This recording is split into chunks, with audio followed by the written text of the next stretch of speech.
नमस्कार साथियों, आप सभी का हिंदी दिग्दर्शिका में स्वागत है।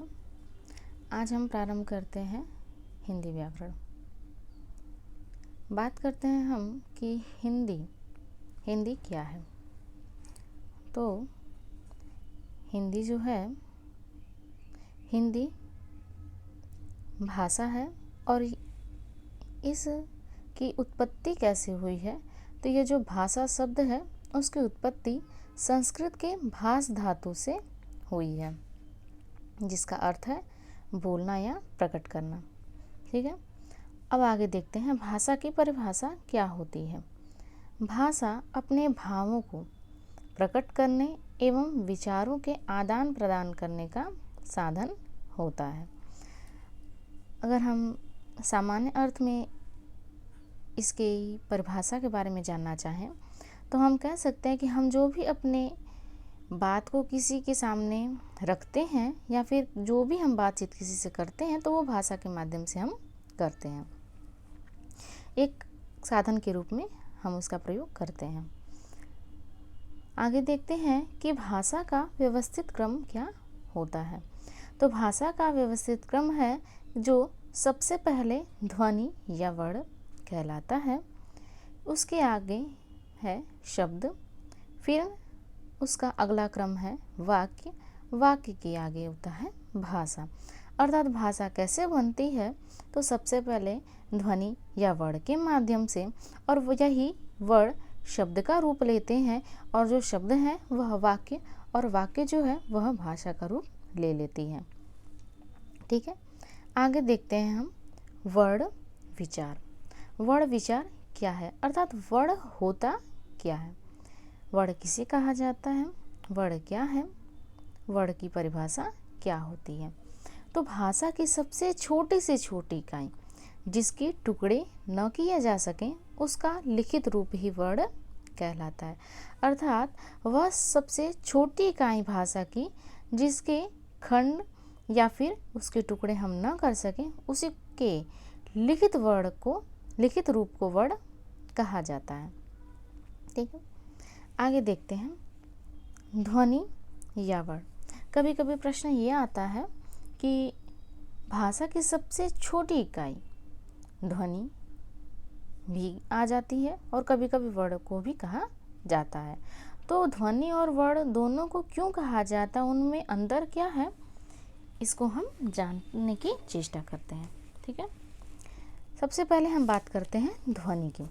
ध्वनि किसे कहा जाता है, तो ध्वनि जो है वह भाषा की सबसे छोटी मौखिक इकाई है। अर्थात जब हम जो बोलते हैं, जो भी हमारे मुख के अंदर से आवाज़ निकलती है, जो ध्वनि निकलती है, वही भाषा की मौखिक इकाई है, क्योंकि वह हम सुन सकते हैं न कि देख सकते हैं। फिर उसके बाद आता है वर्ण। वर्ण किसे कहा जाता है, तो भाषा की सबसे छोटी इकाई को वर्ण कहा जाता है। अर्थात भाषा को हम सुन तो नहीं वर्ण को हम सुन तो नहीं सकते, लेकिन उसे देख और पढ़ जरूर सकते हैं, उसी को वर्ण कहा जाता है, जो कि भाषा की लिखित इकाई होती है और वो भी सबसे छोटी। आगे बढ़ते हैं इसी क्रम में। यहाँ देखते हैं अक्षर। अक्षर किसे कहा जाता है, वर्ण को भी अक्षर कहा जाता है। तो अक्षर क्या है, किसे अक्षर कहा जाता है, उसको हम देखते हैं। सबसे पहले जो अक्षर है वह दो वर्णों के मेल से बना है। पहला है अ और दूसरा है क्षर। अ का अर्थ होता है नहीं और क्षर का अर्थ होता है नाश। अर्थात जिसका कभी क्षरण न हो सके या नाश न हो सके उसे अक्षर कहते हैं। अगर इसी की हम संस्कृत में परिभाषा जानना चाहें तो इसकी एक लाइन में परिभाषा है न क्षरति इति अक्षर, अर्थात जिसका कभी क्षरण न हो उसे ही अक्षर कहते हैं। आगे बढ़ते हैं, देखते हैं वर्णमाला।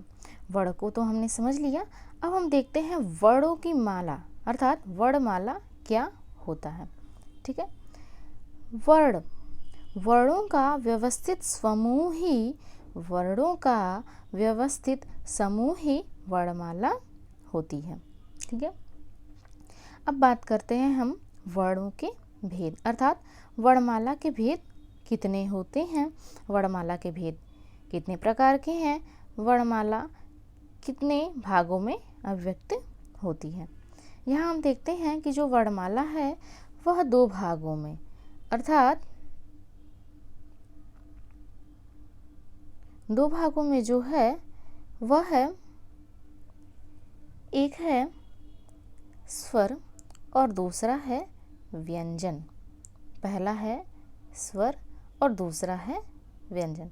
अब बात करते हैं हम कि स्वर किसे कहा जाता है।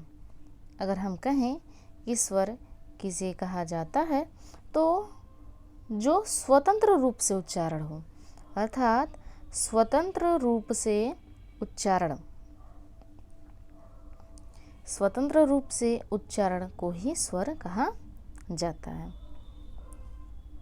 और अब बात करें अगर हम व्यंजन की, तो स्वरों की सहायता से जो उच्चारण किया जाए, जो स्वयं न होकर के किसी की सहायता के द्वारा, वो भी स्वरों की सहायता से जिसका हम उच्चारण करते हैं उसको व्यंजन कहा जाता है।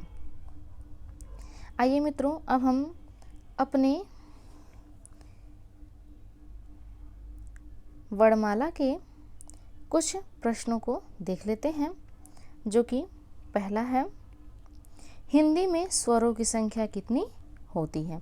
तो अगर हम बात करें कि हिंदी में स्वरों की संख्या कितनी होती है, या कि कभी भी ये प्रश्न उठे कि हिंदी में स्वरों की संख्या कितनी है, तो हम उसका उत्तर बताएंगे कि स्वरों की संख्या 11 होती है, जो कि अगर हम पूरे स्वर को लिखें तो उनकी संख्या अगर हम गिनते हैं तो वह 13 होती हैं, लेकिन हम हिंदी में स्वरों की संख्या 11 को ही बताते हैं, क्योंकि जो 2 स्वरों को हम छोड़ते हैं वह आयोगवा होते हैं, और जिनका प्रयोग हम मात्रा के रूप में न करके चिन्ह के रूप में करते हैं।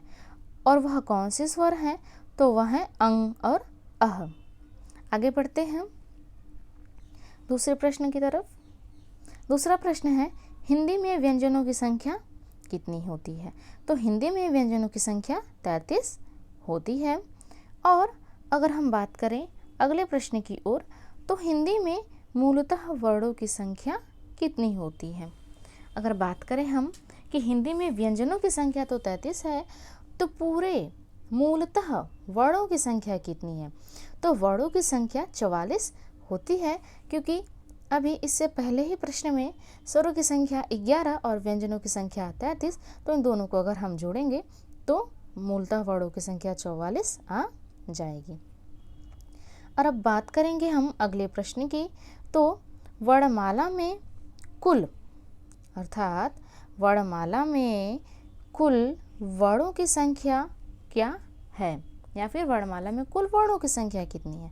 तो अगर हम बात करेंगे कि कुल वर्णों की संख्या, तो कुल वर्णों की संख्या होगी 52। अब ये 52 कैसे होगी, यहाँ कुछ नंबरों के माध्यम से बताया गया है, जिसको अगले वीडियो में अच्छे से संक्षेप और विस्तार दोनों रूपों में समझाने की चेष्टा की जाएगी। तब तक के लिए धन्यवाद। और आपका कोई भी प्रश्न हो जो कि आपको समझ ना आए, या फिर कोई भी ऐसे समस्या हो जो कि वर्णमाला के अंतर्गत आपको आता हो या फिर व्याकरण के अंतर्गत, तो हमें कमेंट करें, हम आपका स्वागत करते हैं।